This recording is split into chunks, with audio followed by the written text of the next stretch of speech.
I have been studying Mother's grimoire. Do you wish to hear what I have found? 'Tis not what I expected. I had hoped for a collection of her spells, a map of the power that she commands, but this is not it. Disturbed? Yes, perhaps that is the right word. One thing in particular within her writings disturbs me. Here, in great detail, Flemeth explains the means by which she has survived for centuries.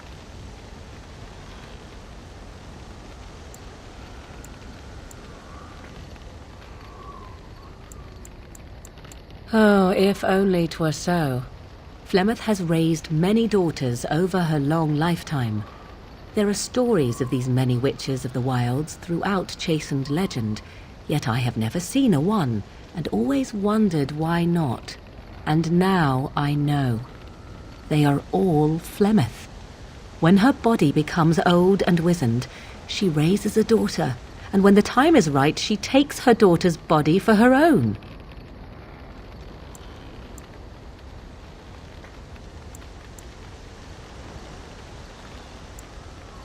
Do not be sorry. I am not. I am angry. There is only one possible response to this.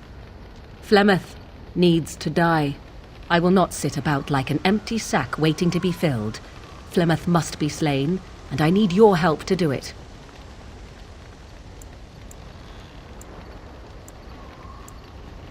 Then what needs to be done is for you to go back to Flemeth's hut in the Kakari Wilds without me. If I am present when she is slain, I cannot be certain that she will not be able to possess my body right then, so I must remain at the camp. Confront her and slay her quickly. I doubt she will truly be dead even then, but it will take her years to find a new host and recover her power, if that is even possible. The thing I must have is her true grimoire. With it, I can defend against her power in the future. Everything else in her hut is yours.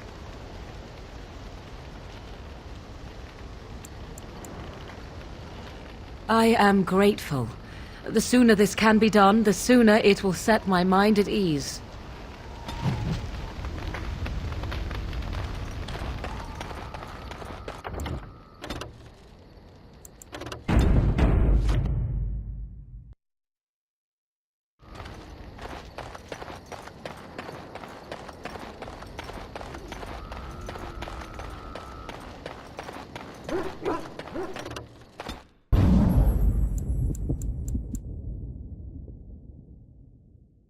Yes. Yes. Indeed.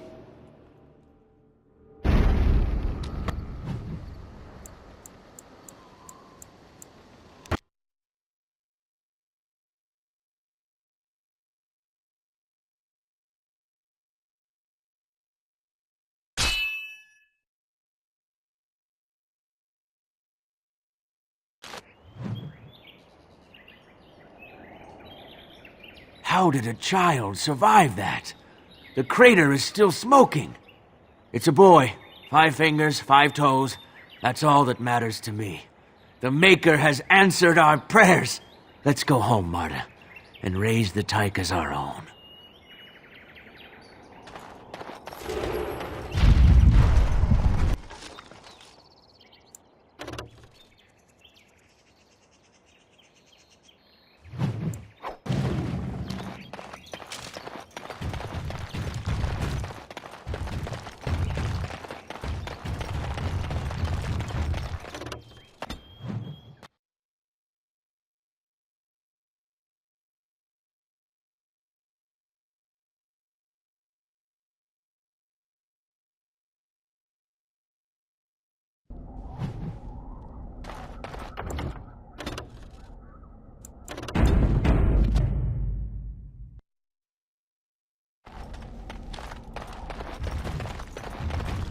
And so you return.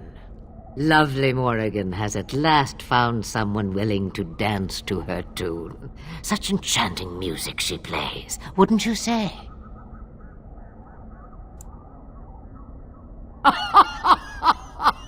Which one, I wonder? What has Morrigan told you? What little plan has she hatched this time?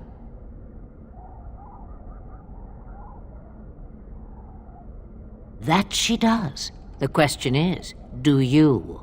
Ah, but it is an old, old story. One that Flemeth has heard before, and even told. Let us skip right to the ending, shall we? Do you slay the old wretch as Morrigan bids, or does the tale take a different turn?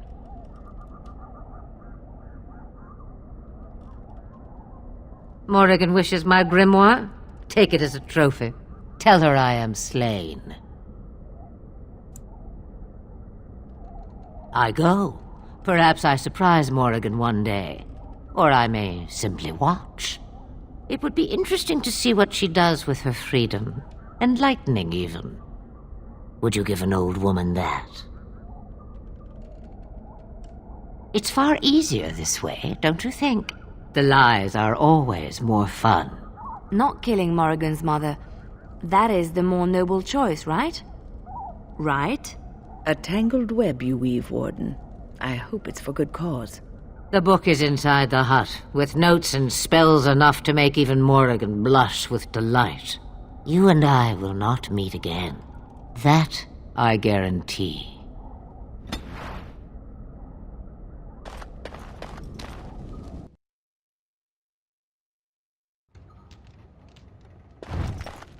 Tusk him!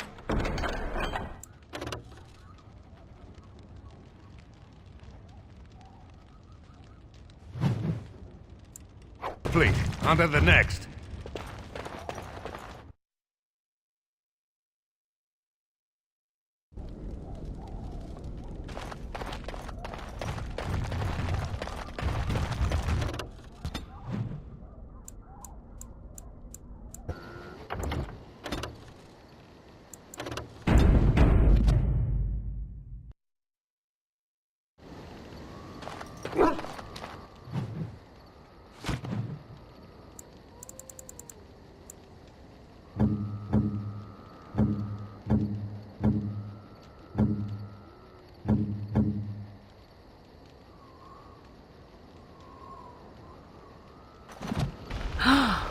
Mother's real grimoire, is it? I am glad you were able to find it after all. My thanks for retrieving it. I shall begin studying it immediately and unlock the power that it holds.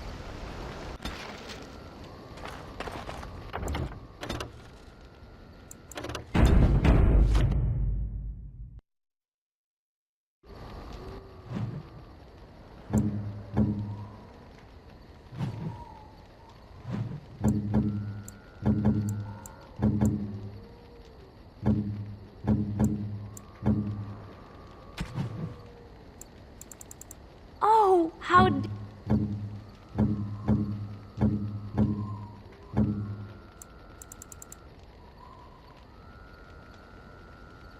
A generous gift.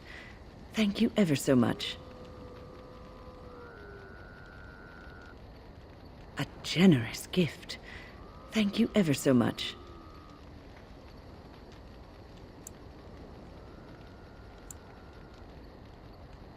Oh, marvelous.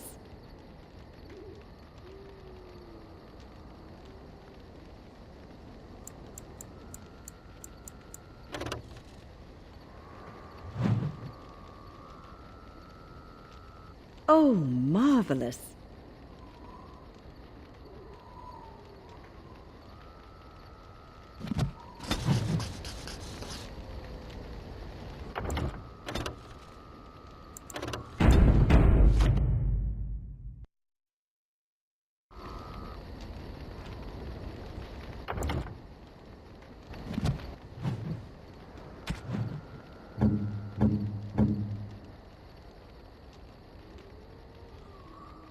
I am impressed. My thanks. Unexpected. Thank you. Unexpected. Thank you.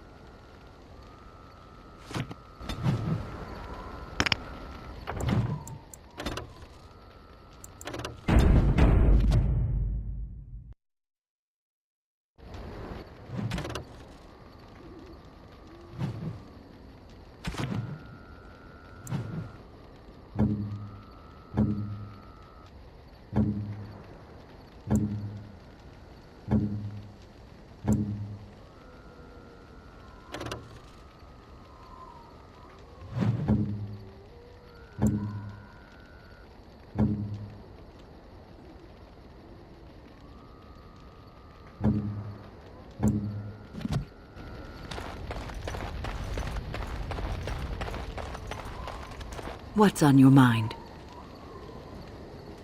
I have watched you for a time, and perhaps I was wrong. There seems to be something special between the two of you. It doesn't happen often, but I see her smile to herself sometimes when she watches you. I think I was too harsh in my judgment before, and I am sorry. What you have may not last forever. Death and duty may part you, but love's worthiness is not diminished because of that. I should have seen this before. Instead, you learn to cherish every precious moment that you spend together, knowing that it may be the last. And for those of us watching, well, it brings warmth to these old bones to know that something so beautiful can be found in the midst of chaos and strife. What's on your mind? Oh, yes, and thank you for asking. I'm feeling much better today.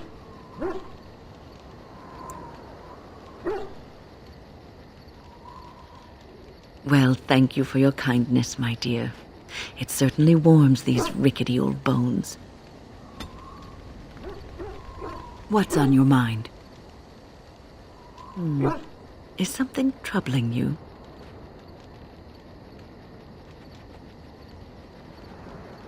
You are one of the 2 surviving Grey Wardens in Ferelden.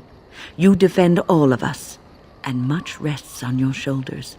It may not mean much to you, but thank you for having the courage to continue to fight. And that gives me hope. Have you heard much about the Grey Wardens of old?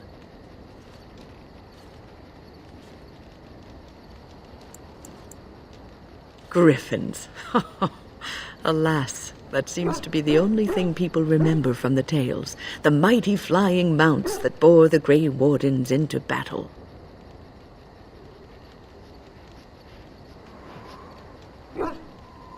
Unfortunately, they've all passed back into the Maker's hand.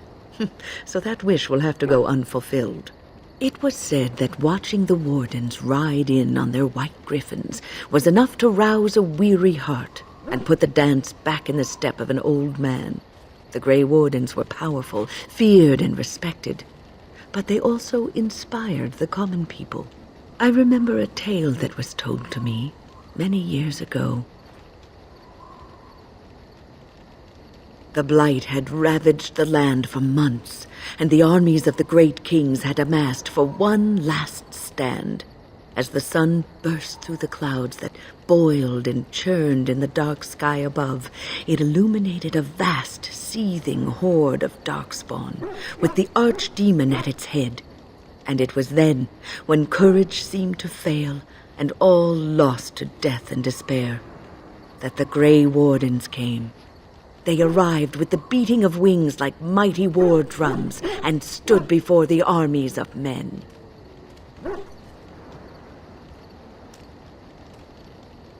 The Grey Wardens, grim and fearless, marched forth, ever between the men and the encroaching darkspawn.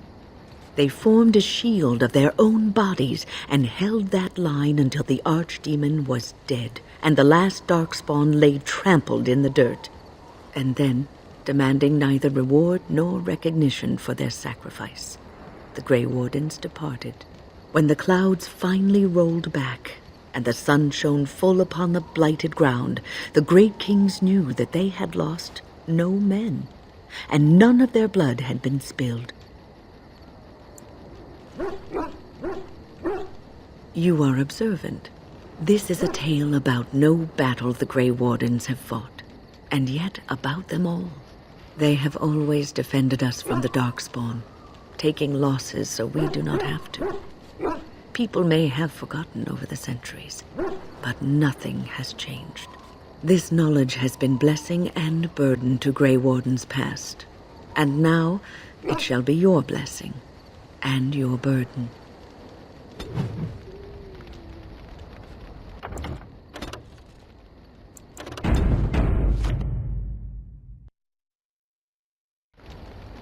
What's on your mind? No, you won't.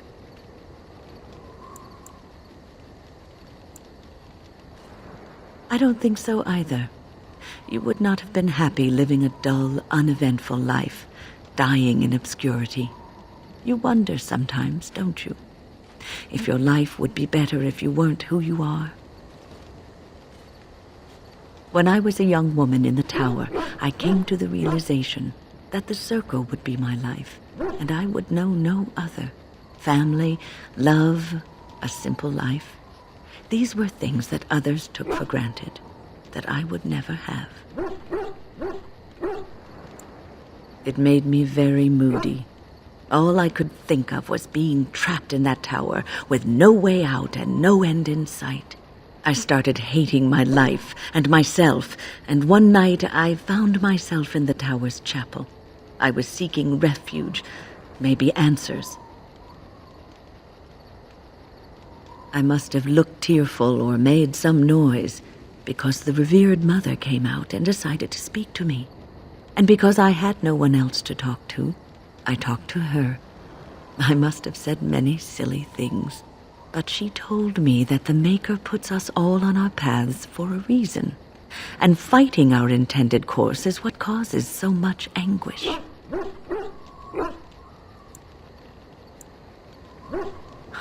I thought the old biddy was full of rubbish. I was 15, maybe 16, and I knew everything. So I left, but I always found my way back to that chapel. And as the years passed, I began to see the truth of her words. We were supposed to be polar opposites, mage and priest. But we weren't. There was much about us that was the same.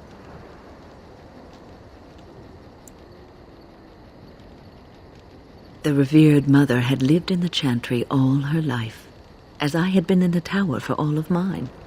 She taught me that you can find your family in the people around you, that you can love your work and find fulfillment in duty, and there is joy even in self-sacrifice. If you put others before yourself, then their well-being is yours, and their happiness is your happiness. You can scream and cry and be angry about life as a Grey Warden, or you can accept it and allow yourself to see the good in it. This is your choice.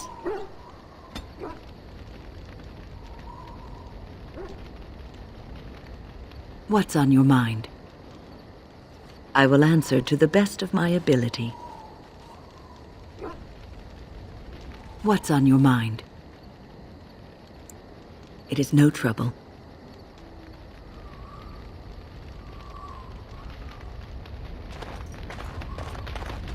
Something I can help with?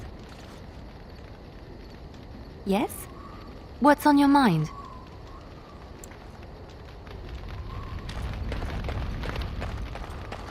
You called. I am hardly surprised. Very well. Speak, then. Then I suggest we move on. As you wish.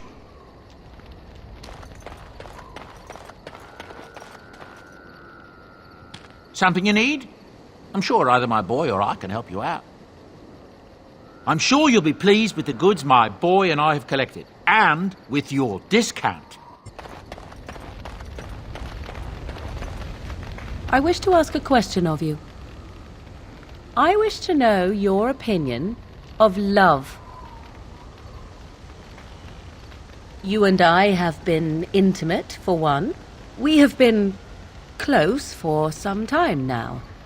You are impressive in many ways, and you even protected me from Flemeth without hope of reward. I feel anxious when I look upon you. I dislike this sense of dependency. 'Tis a weakness I abhor. If this is love, I wish to ascertain that you do not feel the same.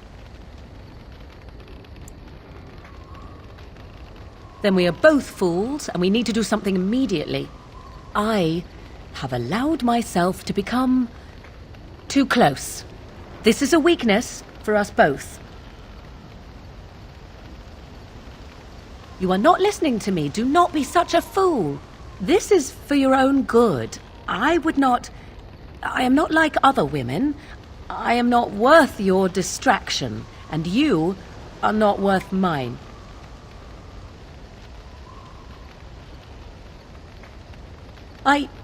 You are impossible. Have it your way, but I will tell you truly now. You will regret it in the end.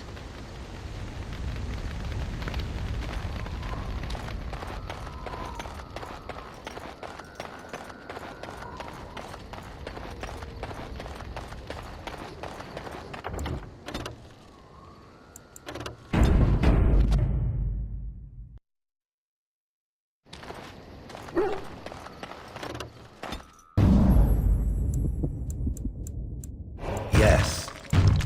Yes. Indeed.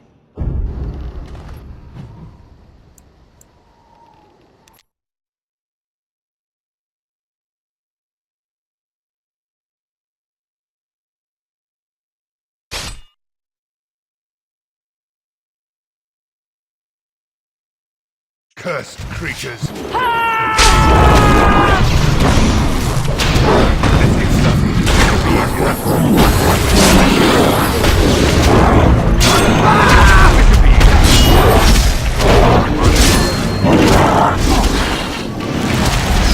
Right. Let's get started. Come and get it! This should be easy enough. Let's get started. Look at this mess. I love it. As you wish.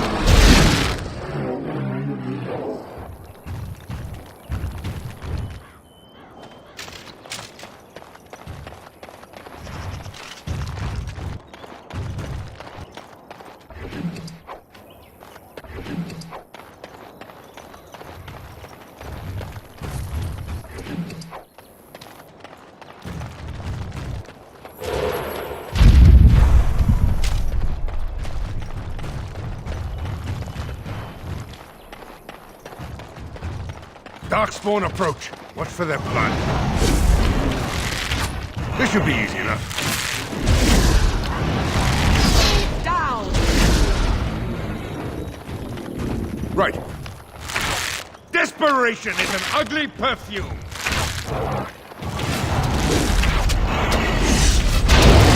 Excellent! As you wish.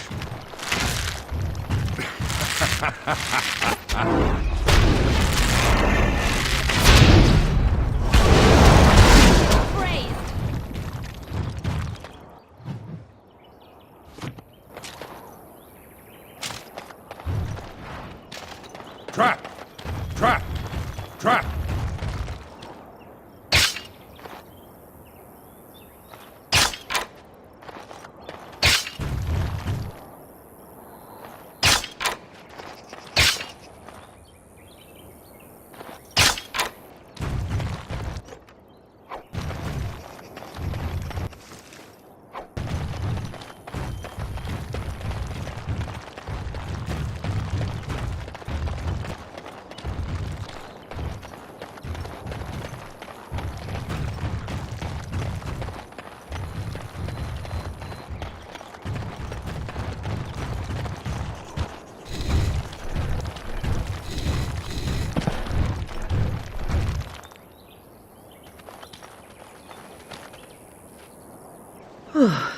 I fell.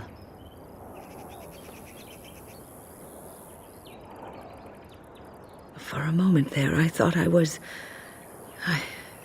all over.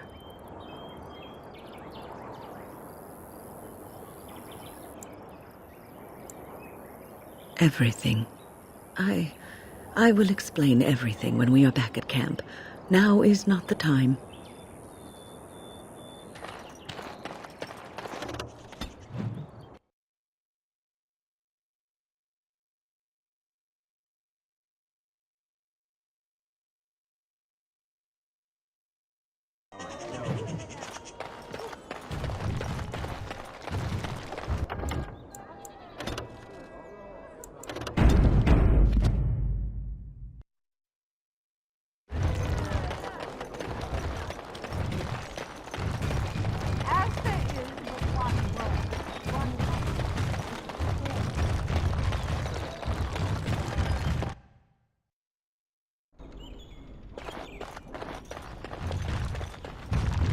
We're closed. Oh, it's you. The Drake scale armor is done. And it's, well, decent. Few things I'm rather proud of. And it didn't take as long as I feared. Odd. You'd better be very proud, Wade. We can't afford any more flights of fancy. I feel good, actually. I wouldn't mind working on Lord such-and-such's armor today. We'll see how long this lasts. Here's your armor. Now please leave.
Welcome. Oh, it's you. Please leave. And if you have any more scales, you can shove them. Just leave. Hope you enjoy your armor. I'm glad Heren let me make something decent for a change.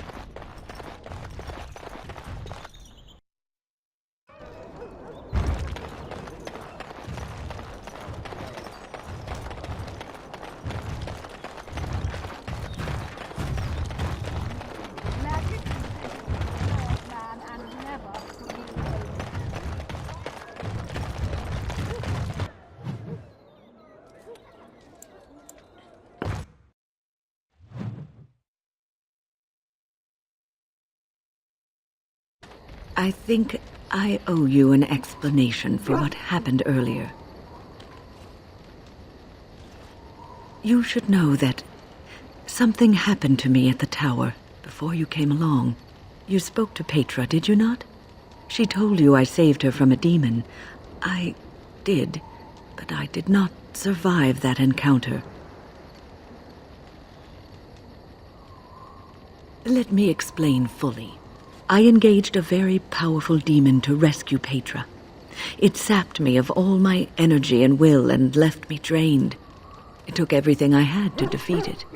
And when I was done, I no longer had the strength to keep my heart beating. I remember my life ebbing away. Everything receded from me. Sound, light. I remember being enveloped in complete, impenetrable darkness. And then I sensed a presence enfolding me and cradling me, whispering quietly to me. The sensation is impossible to describe. I was being held back, firmly but gently, as a mother would a child, eager to slip from her grasp. I felt life and warmth flowing through my veins again. I began to be aware of small sounds and the discomfort of my hip pressing into the cold stone of the tower floor. The Fade contains spirits both benevolent and malicious. The benevolent spirits seldom make themselves known, because they want nothing from mortals, unlike the demons. It was one of these spirits that saved me. Without it, I would be dead. And it has not left me. It is with me, even now, bonded to me. You see, I am supposed to be dead. It is the spirit that is keeping me in this world. And this is not the way of things. Perhaps the spirit did not expect this, but it is weakening gradually. I am living on borrowed time. Yes, that we will.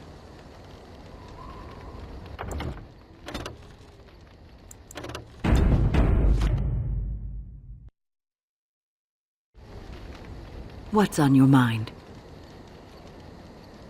I have always had an affinity for the spirits of the Fade.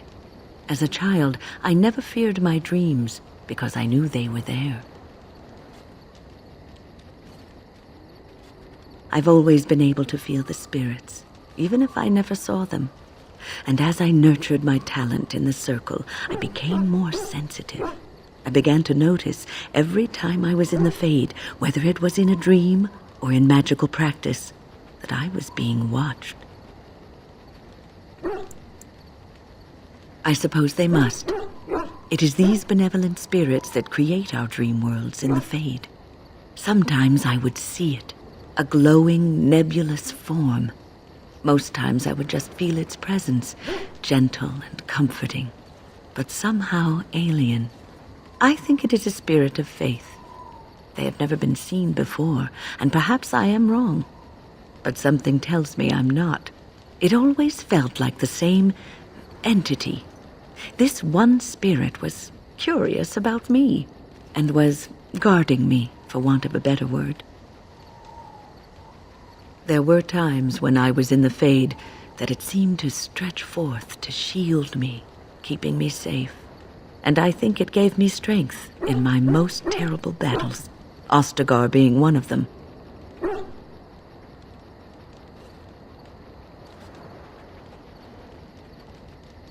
I don't know why I was chosen. Perhaps it knew that there was something more that lay in store for me. I like to think that I was given a rare chance, and I'm going to make the best of the time so generously given to me.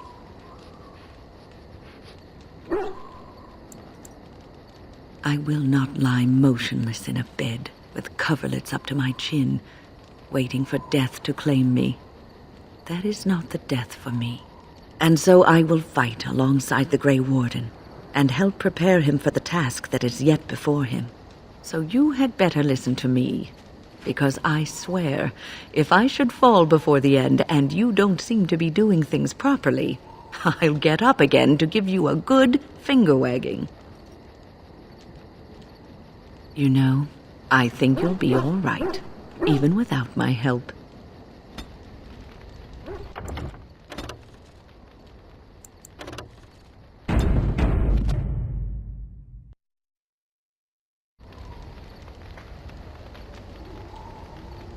What's on your mind? Cure me? What, am I sick now?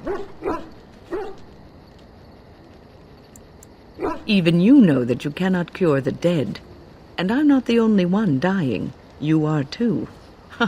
I'm just more efficient about it. Ah, child, your concern is heartwarming. But death comes to everyone, and it is not something to fear.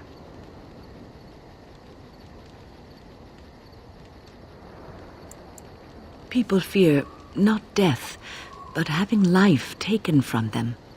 Many waste the life given to them, occupying themselves with things that do not matter. When the end comes, they say they did not have time enough to spend with loved ones, to fulfill dreams, to go on adventures they only talked about. But why should you fear death if you are happy with the life you have led? If you can look back on everything and say, yes, I am content. It is enough. Ah, human nature. You are right. Some people will never be content and will always want more. I think I've led a good life, a full life, and I, for one, am not afraid of death, whatever it may bring. They say that when you die, your spirit travels through the fade and returns to the Maker. And after that, we'll see, won't we? What's on your mind? I try not to dwell too much on the mistakes of my past, of which there are many. I would go quite mad if I did that. But I do have one regret. The greatest misstep of my life, made even more grave because it had dire consequences for someone else.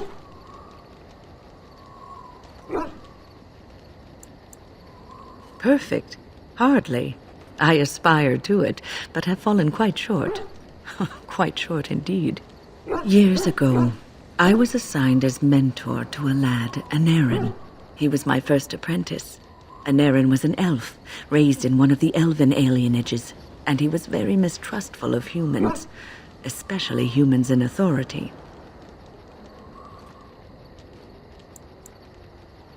All he knew of the humans was what he had seen in the alienage. He was very wary of us. What Anarin needed was time. Time to get used to his new home, time to emerge from his shell, so we could build a rapport. I gave him no such time. I was young and arrogant. He is a mage, I thought. He needs to grow up and act like one. I expected too much from him too quickly. I gave no consideration to his origin or his feelings, and he retreated further from me. All I could think of was how stubborn he was, how he was throwing away all his talent and his potential just to be difficult.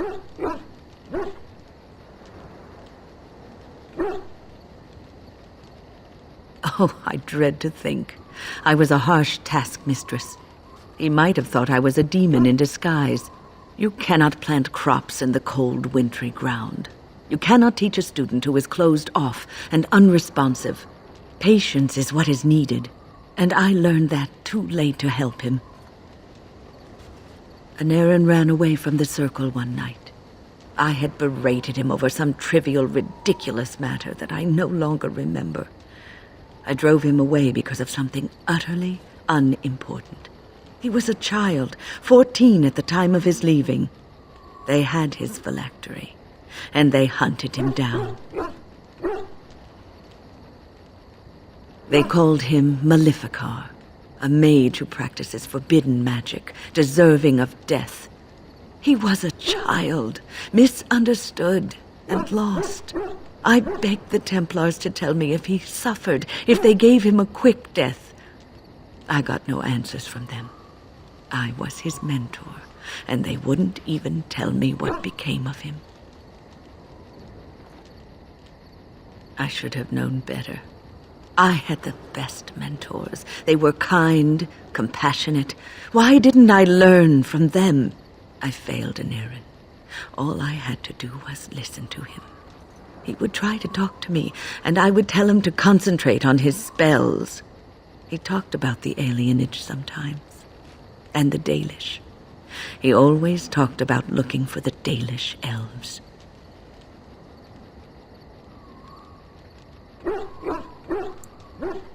The Templars are well-trained and thorough. That he still lives, it would be a vain hope. The apprentices that came after Anarin benefited greatly from the lessons I learned from him. In a sense, he was my teacher, and I his student. And there it is. My story, my one greatest regret.